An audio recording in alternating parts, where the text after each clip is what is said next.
Hey Fort Collins, I'm Jacky Wilson, and you've just turned into this week's edition of CSU Talks.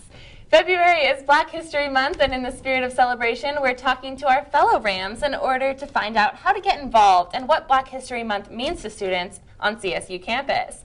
Then don't forget to watch this week's chilling weather updates with Austin Harley. But first, let's get to know these lovely students here with us tonight.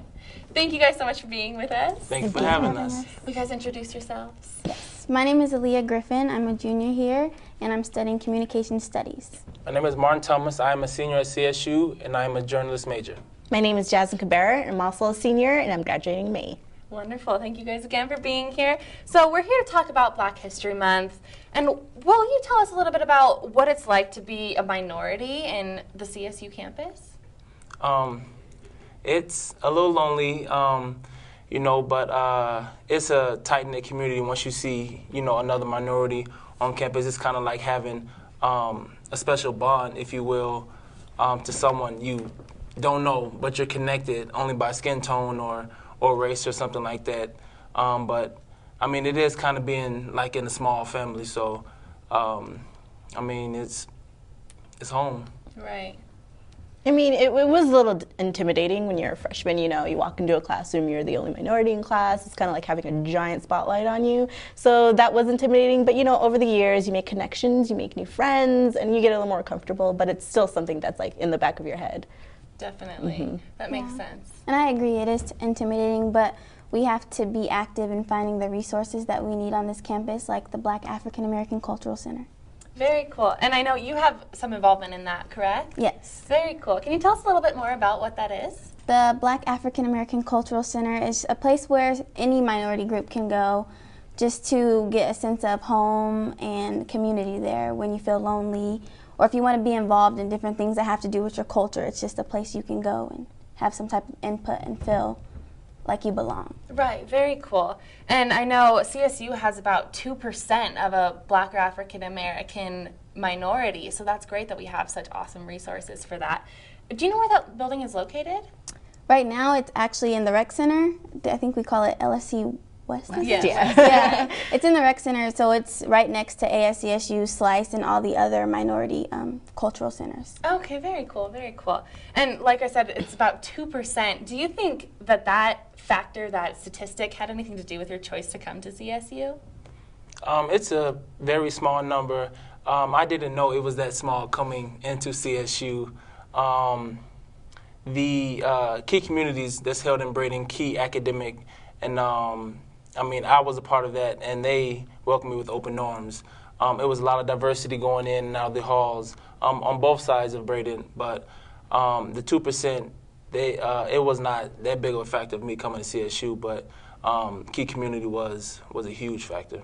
Very cool, very cool. I also joined CSU because of Key, and I was sold on the idea that it would be a diverse community, and I made a lot of my friends today that were in Key too, and it was kind of like being in another big city. There were kids from all over, and it was great just to hang out and not feel so weird. Right, yeah. Definitely, okay. Yeah, I also came in because of key communities as well, and I already knew CSU wasn't that diverse, so it didn't bother me too much, and that didn't have much to do with my decision, but Key was a key role in my reason for coming to CSU. Very cool. And I mean, we do have such great communities and clubs to be able to join. Do you think those have a significant impact on the CSU community? I do think they have a significant role. Like Alea said, it's a place to feel like home. You have other people from different backgrounds, different races and ethnicity coming together for one common cause, and that's just because they want to feel wanted. Being on such a huge campus, it's easy to get lost in the shuffle of everything, so I think those clubs play a huge role. Very cool. Yeah, I think that's definitely true. And obviously it's February, we're celebrating Black History Month. Do you think there is a difference between the term Black or African American? I mean, there's so many different terms to use. Do you think there's any one that's more politically correct than the others? I honestly think it's a personal preference for people, whatever you want to identify yourself as, whatever you prefer to be called. I know a lot of my friends, or just a lot of my Black friends, would prefer to be called Black because, like, what part of Africa are they from? Their history is grounded in American history.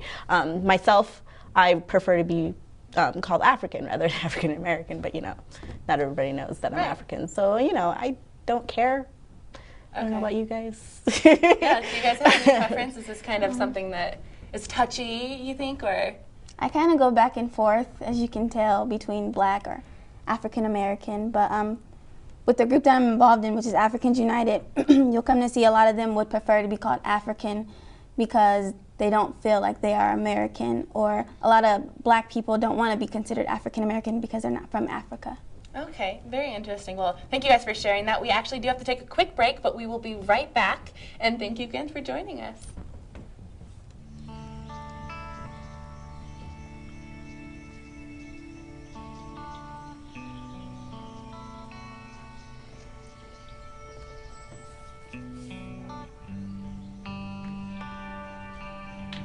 This is the moment I knew his future had no boundaries.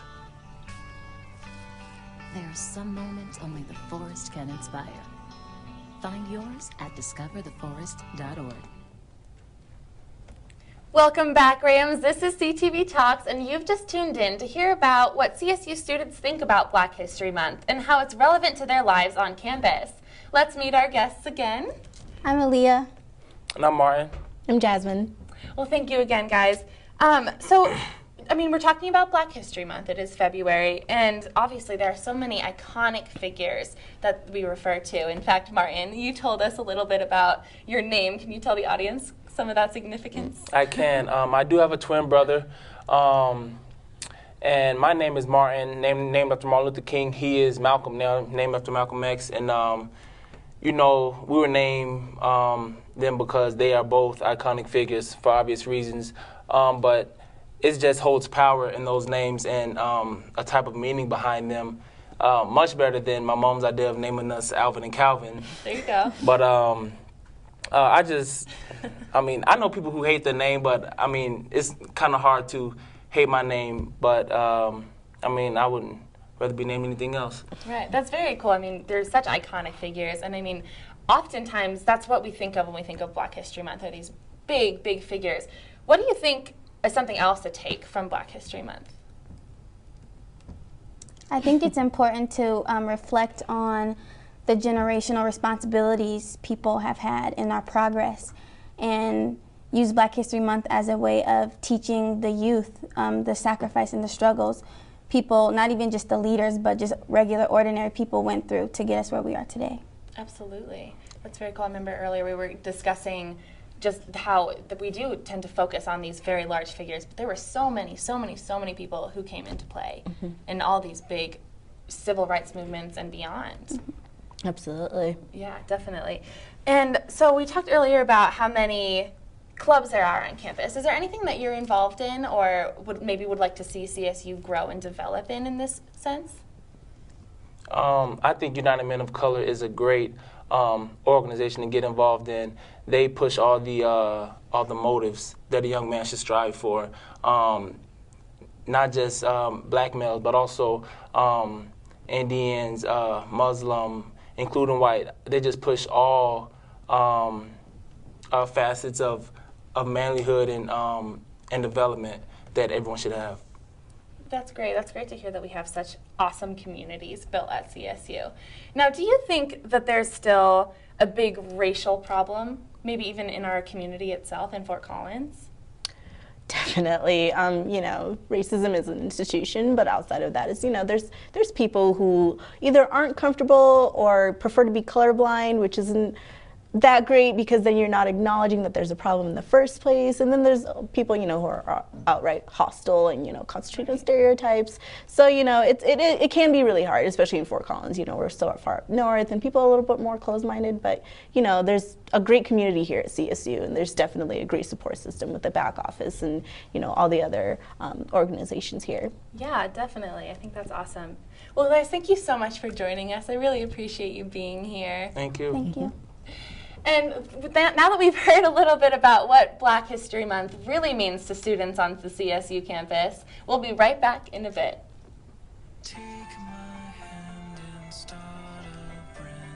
Underneath everything we are all people. And when we reach out a hand to one, we can influence the condition of all. That's what it means to live united. Welcome back from the break. That was quite a groundbreaking interview we just experienced, and now I have some important information for you. Groundbreaking temperatures in Denver today. We broke the record low for a high today in Denver, around in this area too. In the past, it had been about 5 degrees for the big city, but today we only peaked at -1. Speaking of which, it really hasn't changed that much. It's -6 degrees outside right now here in Fort Collins, and with that bitter wind from the southeast at 6 miles per hour, we have a wind chill -19 degrees right now. The National Weather Service just issued about an hour ago a wind chill advisory for tonight because we could have wind chills dipping to the -25 to -30 degree range, which is dangerous for humans. You can experience frostbite, within 20 minutes. So I would suggest bundling up, staying indoors, warming up your car. Don't be messing around outside tonight. As you can see, temperatures dipping across the state everywhere. -11 is our low here tonight, as well as in Denver. You know, it's a little warmer in the mountains because of a temperature inversion, which is where it's warmer in the higher elevations, colder in the lower elevations. 0 in Craig, 7 in Vail, a balmy 16 degrees in Grand Junction, if you refer to it as that. Across the nation, it's a different story. We can see the southwest, where a low pressure system is resting and bringing all of this cold weather to us over the next few days. It'll even continue to drop flurries on and off throughout the day. We have a high pressure system extending throughout the central portion of the U.S. and into Canada.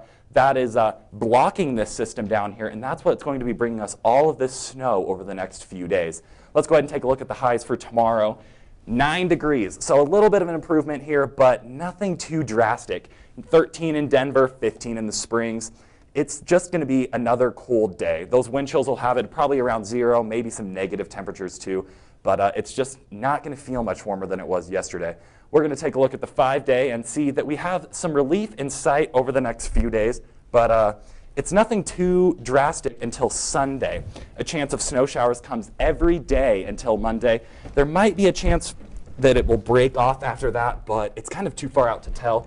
We finally break out of that below freezing pattern on Sunday, reaching 36 degrees. Jackie, it is just freezing. I can't handle this snow anymore. I don't know about you. I could barely get to class today. I almost halfway expected school to be canceled today. I know. Tony, come on. We need some help. Tony, it's -30 degree wind chills out right now. Dr. Frank, we need some help. Really, it's so cold and I'm just so over it. Do you think, though, what I'm hoping for anyway, is that these snow showers are going to help us out with the drought? You know, actually, the snowpack is in pretty good condition right now. In northern Colorado around Fort Collins, we're seeing a snowpack of about 120% of our average. The mountains, after that massive snowstorm last week, and they're even expected to see some more tonight, it's like at 150%. Oh my gosh, So wow. The whole state's doing pretty well right now, except for the southeast. But they're in for some, so. Well, there you go. Yeah. Very good. Well, hopefully there's some good news that comes out of this. I guess we just have to stay warm, right? Yeah, just stay warm, right? Well, thank you so much for joining us. And remember to tune in again next Wednesday. Bundle up and say have a good night, Rams.